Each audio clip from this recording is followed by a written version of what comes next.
nangyari po.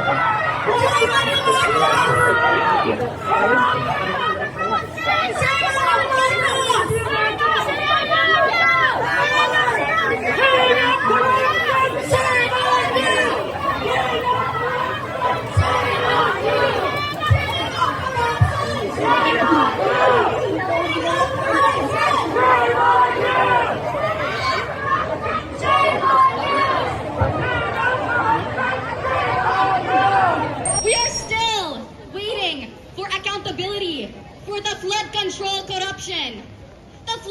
The corruption that you referenced in your State of the Nation address last year. But still, today, no big fish have been held accountable.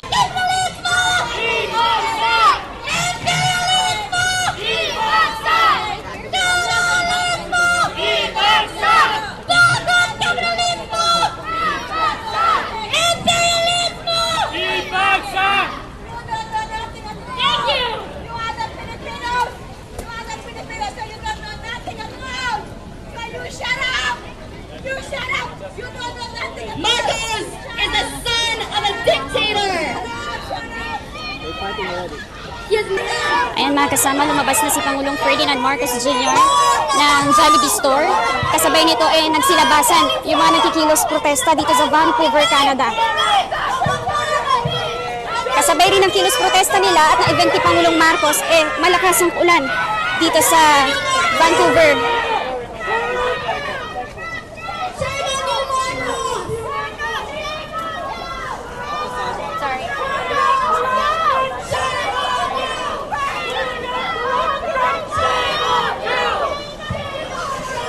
Ang ginigit naman nagkikilos protesta, hindi raw welcome si Pangulong Marcos dito sa Vancouver, Canada. At pinapanawagan nila na mabigyan ng hustisya yung nangyayaring korupsyon sa Pilipinas.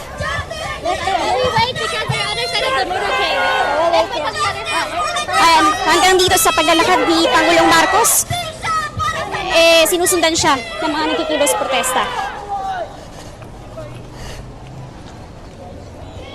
So ayan, hinarangan na ng mga police authorities ng Canada yung mga nagkikilos protesta dito. Alright, mag-reaction tayo dito mga kababayan no, sa ginawang protesta ng mga Pilipino doon sa Vancouver, Canada. Nandun nga po si PBBM no, sa Jollibee mga kababayan na kung saan ay talagang hindi po tinantanan ng mga nagrally doon mga kababayan. No? At syempre nakakahiya yung nangyari doon na talagang tinawag siya doon na shame on you at kung ano-ano yung mga sinasabi doon sa mga nagrally no, patungkol kay BBM. At syempre nakakahiya kasi may mga Canadian doon mga kababayan at nalaman tuloy nila no, yung mga issues na nangyayari dito sa ating bansa, lalo na dito sa flood control mga kababayan na talagang ang pinakamalaking korupsyon sa buong kasaysayan ng Pilipinas. At itong si PBBM nga dito sa Jollibee nagpunta kasama yung Prime Minister ng Canada. Doon nga po sila kumain yata mga kababayan no. At nakakahiya kasi nandoon yung Prime Minister ng Canada no, na si Carney ba yun? At patawa-tawa lang si BBM no, o si PBBM doon mga kababayan nung paglabas nila. At sinundan pa nga nila itong si PBBM nung lumabas doon sa Jollibee no. At kung saan umiko, talagang hindi po tinantanan ng mga nagrally doon mga kababayan. At hanggang hinarang na lang or hinarang sila ng mga otoridad doon sa Canada no, para hindi na po makasunod doon mga kababayan sa kung saan pa nagpunta itong si PBBM. At para po sa aking opinion, nakakahiya nga mga kababayan no, yung pagpunta doon ni PBBM na sinalubong po siya ng protesta. Kagaya po doon sa Japan, naalala po natin noong nakaraang buwan no, na nagpunta siya doon at sinalubong rin po siya ng mga rally doon sa Japan no, nakakahiya mga kababayan. At yun nga, nalaman tuloy ng mga taga doon, ng mga taga Japan, taga Canada, yung mga issues na talagang hanggang ngayon ay hindi pa rin na-address no, kagaya po yung pinagmamalaki niyang papanagutin yung mga kurakot dito sa flood control corruption, pero hanggang ngayon ay malayang malaya pa yung kanyang pinsan na nakailang beses na pong binanggit yan na involved di umano dito sa mga mali-malitang deliveries ng pera at sa mga kickback, sa mga insertion. Si Saldi ko na nga mismo yung nagsabi Pero hanggang ngayon ay hindi pa rin nakasuhan, no, si Martin Romualdez, mga kababayan, na sinasabi ng makailang beses na pong paulit-ulit, no, itong mga witnesses sa mga hearing noon na may kinalaman din mo, no, itong si Martin Romualdez, mga kababayan. At yung ginagawa nila ngayon, yung mga kalaban naman nila sa politika, yung kailang pinagkukulong, at katunayan nga po si Senator Marcoleta kanina ay kinasuhan na po ng plunder sa Sanigang Bayan, at si former Congressman Mike Defensor. At uubusin yan, mga kababayan, no, kasi sila Senator Robin Padilla may mga kaso na rin po.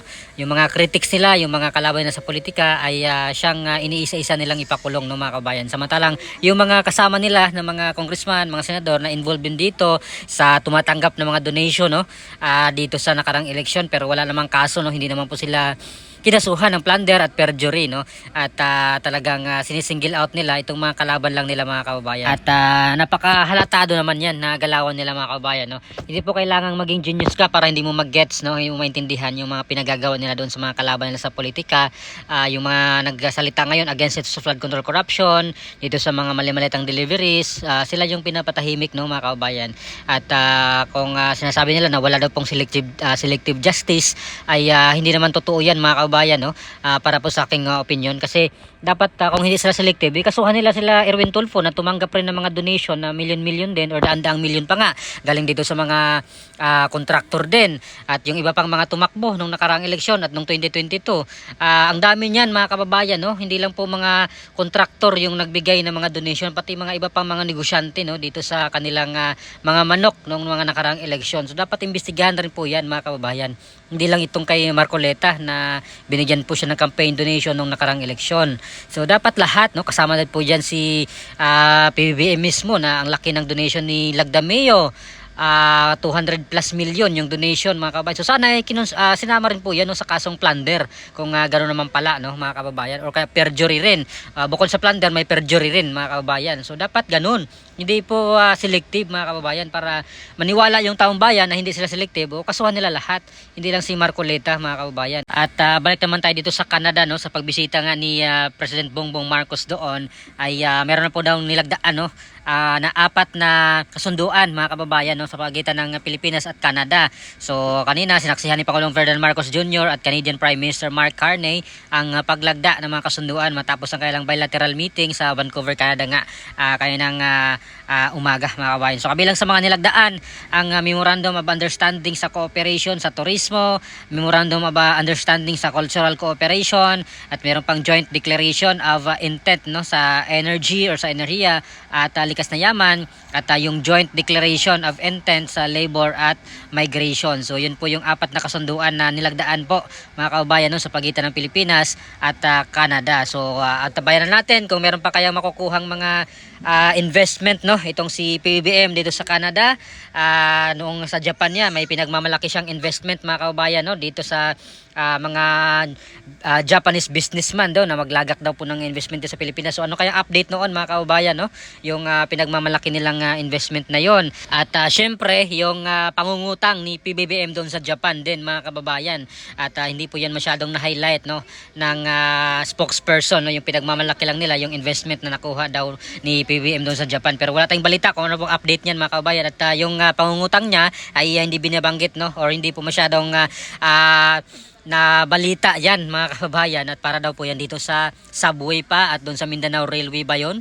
So talagang bantayan po natin yan, mga kababayan. Baka may mali tayong inutang na yan, mga kababayan, no? At kawawa tayo yung magbabayad dyan sa mga pinangungutang na yan, no, ng gobyerno ng Pilipinas na wala namang katuturan dito sa mga pagnanakaw lang, mga kababayan, no? So yung subway na yan supposedly tapos na yan sa 2028, pero 2034 pa daw yata matatapos kasi yung budget niyan ay nilipat na doon sa flood control, mga kababayan, at naging maleta yung pera doon sa flood control. At alam naman po natin yung mga nangyayari dyan, mga kababayan, no? So talagang kailangan po talaga nating mapanagot yung mga lahat ng mga sangkot dito sa mga nakawan sa flood control, mga kababayan. Hindi po pwedeng kalimutan lang natin yan kasi trilyones po ang nawalang pera ng kabanang bayan, mga kababayan, no?